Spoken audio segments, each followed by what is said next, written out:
দুতরফা হোক, যেখানে হারানোর ভয় থাকবে দুজনেরই এক সমুদ্র, তেমনি অভিমান থাকবে আকাশ ছোঁয়া। দুজনেই সমানভাবে ভুল স্বীকার করতে শিখবে, কারণে অকারণে বুকে মাথা নোয়াবে হাজারবার, হাসবো, এক নাগারে কাঁদবো, আবার ইচ্ছে হলেই দেওয়ালে লিখে দেব বিচ্ছেদ। উদ্দেশ্য ছাড়া ভালোবেসে কি লাভ? সুতোর দুদিকেই সমান টান না থাকলে মানুষ জেদি হয়।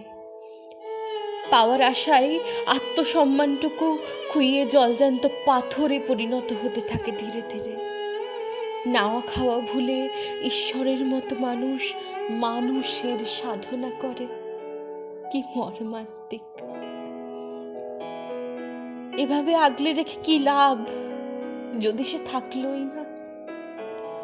জোর করে শর্ত দিয়ে খুব বেশি হলে দু একটা কঠিন অঙ্ক নামানো যেতে পারে, কিংবা ভীষণ জ্বর নিয়েও কয়েক ঘন্টা অফিসে বেশি কাটানো যেতে পারে।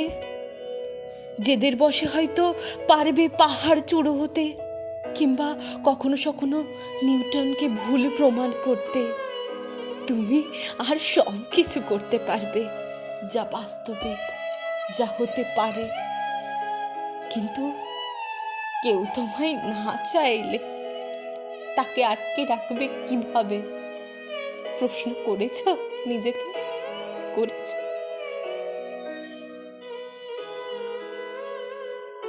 মানুষ চিরকাল পাখির মতো, সঠিক পাঁজর না পেলে সে থাকবেই না।